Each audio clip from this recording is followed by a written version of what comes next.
Hey Frank, how you doing, man?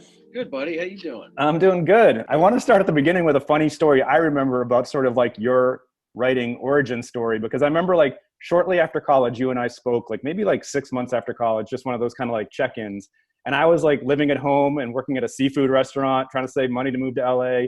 And you were like living at home in New Jersey, and I think you were like filming bar mitzvahs or something like that. Like you had gotten a video camera. So then cut to like 6 months later, and I'm catching up with another friend of ours, Huck, and I'm like, we're talking about different friends from college, and I'm like, oh yeah, man, Frank's living at home and he's filming bar mitzvahs, the poor guy, but he'll, something will happen. And Huck's like, wait, didn't you hear? And I'm like, hear what? And he's like, well, Frank has all these jokes he writes on scraps of paper and cocktail napkins, and he sent them to, somehow he got them to Norm Macdonald, and Norm Macdonald started buying them for like 50 or $100 a pop, and then he got hired on SNL, and I was like, oh shit, I'm still working at a seafood restaurant and living in my my childhood bedrooms. And in a couple of months, Frank shot off to SNL. So is that pretty much accurate? It took. It was still overall. It was very fast, but it was not that fast. I was shooting. It was mostly wedding videos. Right, right. And I was driving a messenger van. Okay. Norm bought those jokes when he was host of Week and Update, like right. that. When and it was $50 a joke. I got 14 jokes on in the last 5 shows, and that's how I got my job. Wow. I didn't have an agent or anything, and I had written a lot of jokes. I had actually written them to make a Letterman packet. And then I said, well, why don't I just send these to Norm, because he's my favorite guy right now. Yeah. I really liked that first season of Weekend Update, the one that I only, I helped out the last 5 weeks. I wasn't on staff, and I mailed it to him with no cover letter, just 9 pages of jokes. Oh my God. And what happened was I got home, and late on a Friday night, there was a message from Norm's assistant, who became his producing partner, Lori Jo Hoekstra, saying, hey, we want to try some of your jokes. And I got a joke on. And then I quit one of the jobs immediately so I could write all the time. And then the next show I got 5 jokes on, and I quit the other job. It's amazing. And if you think about the serendipity of it, not that many comedians would actually open a packet and actually even take a look at it. Like it just so happens that he was probably that kind of guy, right? It's the purest meritocracy I have ever known, because it was just, words on a page. Yeah. Do you remember any of those early jokes that? I remember the first one I got on. It was very newsy, so it doesn't sound good necessarily as a stand-up joke. It really helps in the context. And it was how, it was based on the U.S. Diamond Council recommends that you spend 2 months of your salary on an engagement ring, while the American Housing Company suggests that you spend 25% of your salary on rent. Interestingly, the U.S. Crack Association recommends that you spend all your salary on crack. It was a great time, but it was probably the best job I ever had. And it's a job that it was a hell of a run. And with Norm, was it easy for you to write to his voice, or was his voice still evolving based on what you guys were doing in terms of like the non sequiturs and stuff? You're a real student in Norm. His update voice was related to his stand-up voice at the time, but it's very different. One of the things that made me a fan, and this will be interesting to you and 3 other people, Alex Crawford and Huck, I believe, our mutual friend Huck Bacco. Yeah. We were at Alex's apartment, and Sabotage by the Beastie Boys was a current song. So they're on Saturday Night Live. Now, I'm a fan of Norm, and I had started watching, this was December of 94. And so the Beastie Boys finish, and they're probably going to change the channel. And Norm comes on, and he goes, Yasser Arafat and his wife are having a baby. They don't care whether it's a boy or a girl, as long as it hates Jews. So we lose it. They start laughing enough to leave, because they weren't really into SNL at that point. And we watched the whole thing, and it was great. And I had been watching since his first update. He had some pretty amazing jokes. There was a New York Times profile of Norm a couple of years ago, and that profile and lots of other people credited you and some of the other writers with sort of the blunt tone that kind of became Norm's delivery on. He specifically credited me for that. I did. Look, it was, I had a style that it coincided with what he liked. Yeah. The compliment he gave me was that he couldn't figure out my tricks. Writers, it wasn't even a criticism of them. And again, there lots of other people. And then you mentioned before, Norm eventually got fired, and the rumors were that it was too many OJ jokes and that sort of thing, which is ironic because you told me that wasn't really a rumor. I mean, that was that's why. Yeah. Now, a lot of people don't realize that Norm could have stayed if he had agreed to let them fire Jim Downey. Jim is one of the best writers in the history of the show. He had been head writer for many years, but he could have stayed if he had agreed to fire Downey. And people ask me, well, why didn't? And he never. And I'll tell you another thing. You talk about Norm. From what I know, I don't know anybody. I mean, I was in touch with Norm, but I hadn't seen him in a while when he, when I heard he passed away. I certainly didn't know he was sick. I'm sure his producing partner and, really like a best friend, his Lori Jo, I would assume she knew. I don't know if he told his family. Norm never told Jim directly that he could have stayed at SNL if he fired him, but Jim heard it from other people, not just me. It wasn't even a thought that he was like, oh, they said I could keep doing it without Downey, but I'm not doing that. Yeah. It wasn't even a discussion. I don't know if that answered. I don't even remember the question. No, we were talking about OJ, and actually it reminded me. OJ. Oh yes. Look, it was Don Ohlmeyer's friend, and we just kept hammering him, right? What about you told me that at some point Norm, speaking of OJ, became friendly with Kato Kaelin and would hang out with Kato Kaelin on occasion? They used to play tennis together. Oh my God. That was his friend out in LA. So I wrote this movie called Dirty Work with Norm and Fred Wolf, and we were writing a movie together after this that Norm had an idea for. It was a baseball movie. So now I got to go actually sit with Norm at different points and write with him. And sometimes it could be very hard to get him to focus. And he was a real compulsive gambler at that. Right. Like there was one time where we actually we worked on this in Vegas. And in a way, it was the easiest way to work with him because at a certain point, he'd put in sports bets in the afternoon. But once he put in his sports bets, he had this, he would have a couple of hours of just serenity before. Now, once it was like an hour before game time.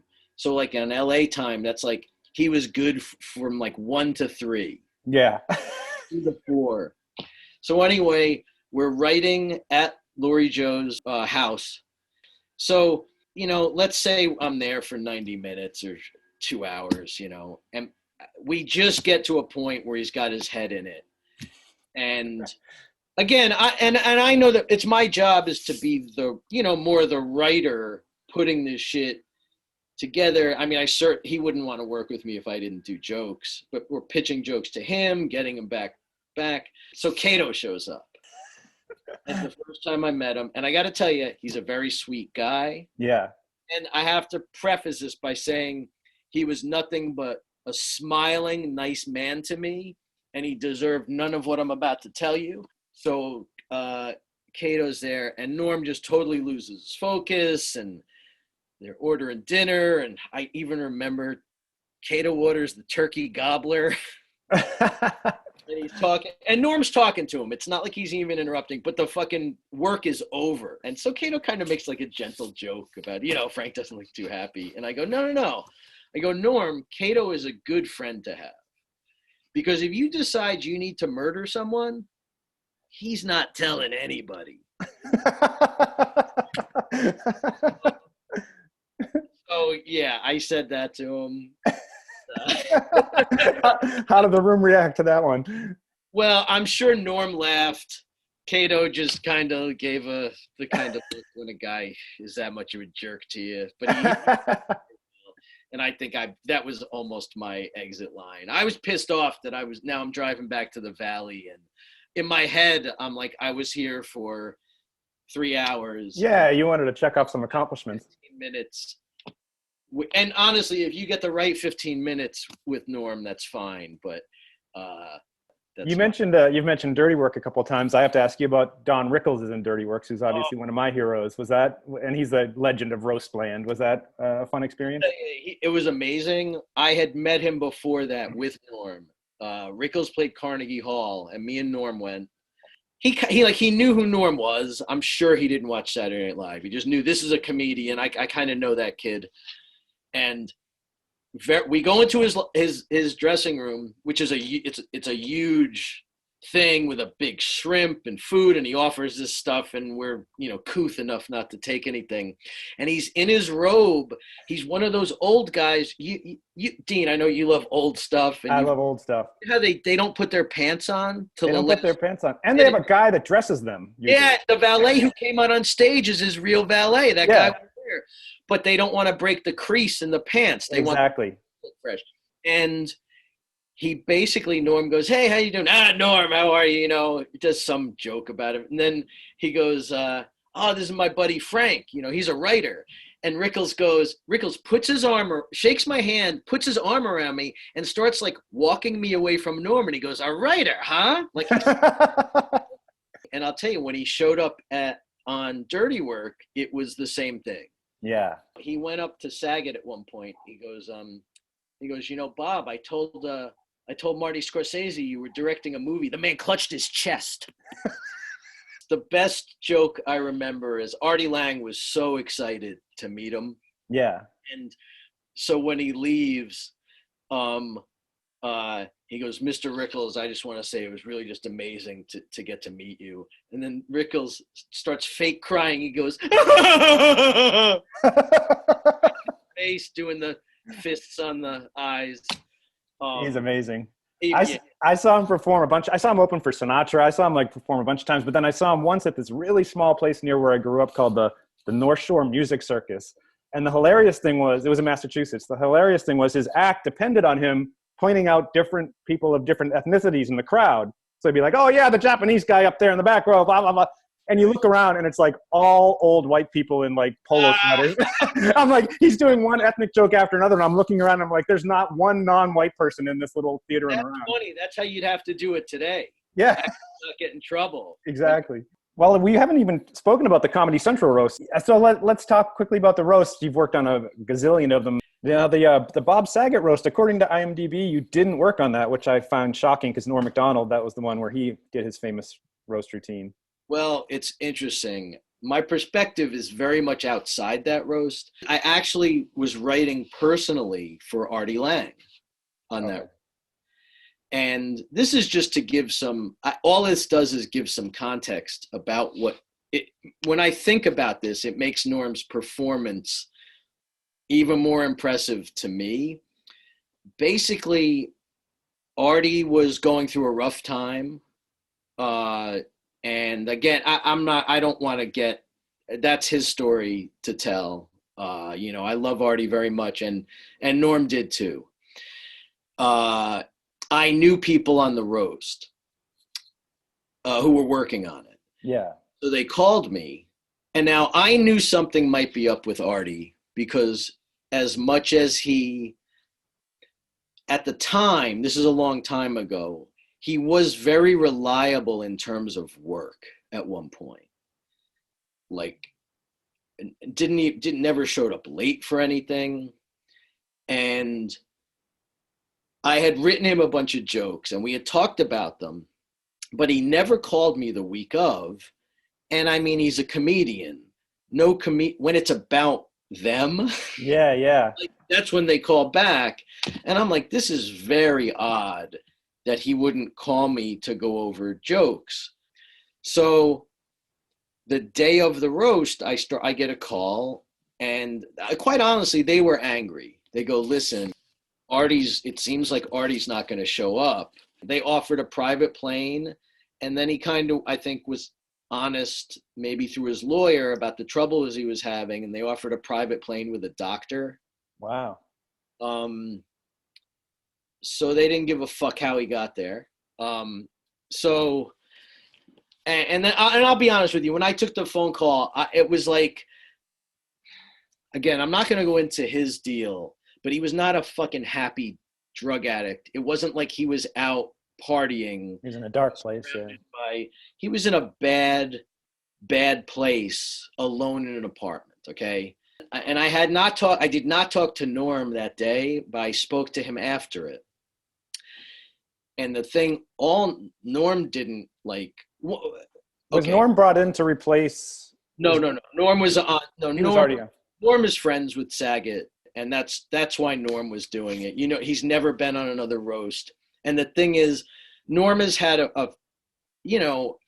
Norm's early stand-up is one thing. His update years are one thing, and then he mellowed and he turned into something else. And to me, he had this evolution that was really cool. And that was like young Norm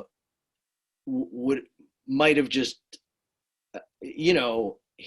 might have done roast jokes maybe. Now I know that comedically he wanted to do something more interesting. Yeah. And I'll say another thing about this. I give Jim Norton really a lot of credit for Norm's set being remembered as well as it was. Because the truth is, it bombed in the room. The writers on that staff were very upset that Norm wouldn't do any of their jokes. Yeah.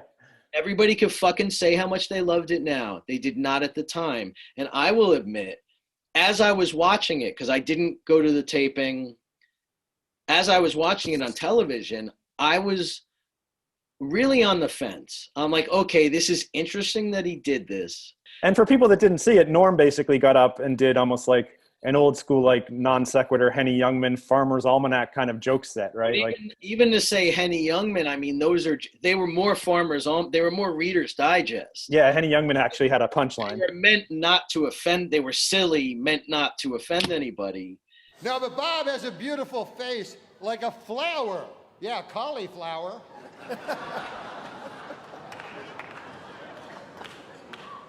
No offense, but your face looks like a cauliflower.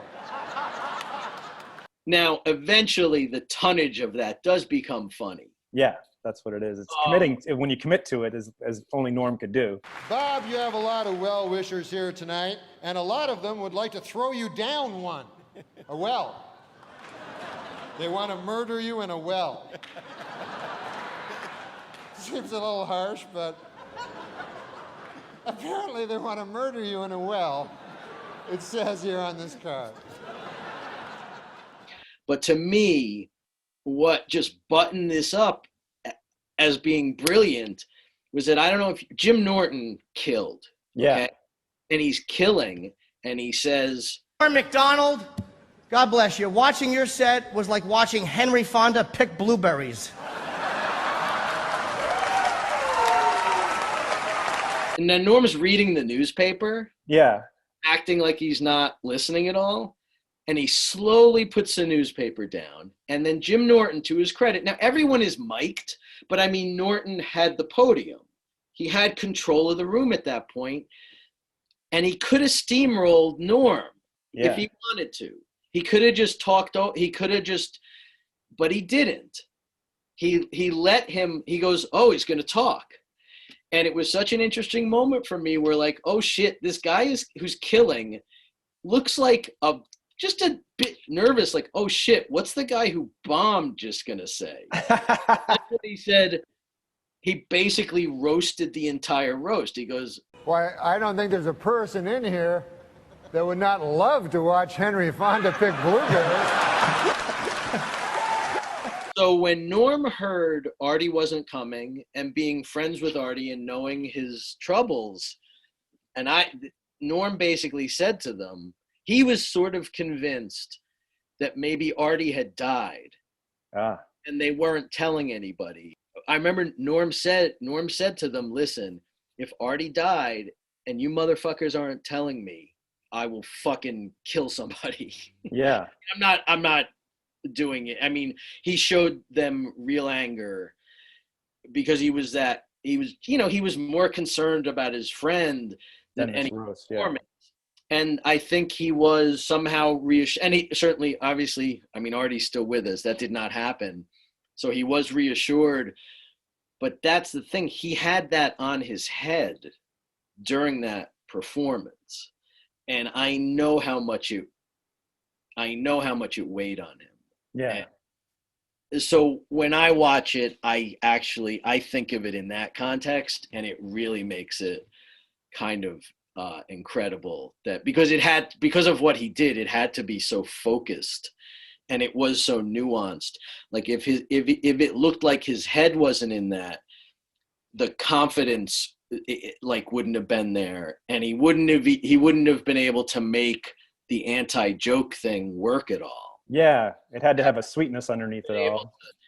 If he hadn't been able to get past that. But that is, and obviously what was great about it, is that it's wonderful when somebody does something different. That's how on a lot of those shows, like the B. Arthur bit was just her reading from Pamela Anderson's book, right. With jokes in between, but a lot of it was just her voice reading Pam's. The crazy juxtaposition of that. Of her ghostwriter's words. Yeah. Well, thank you for doing this, man. We'll have to catch up like this in another 15 or 20 years. Yeah.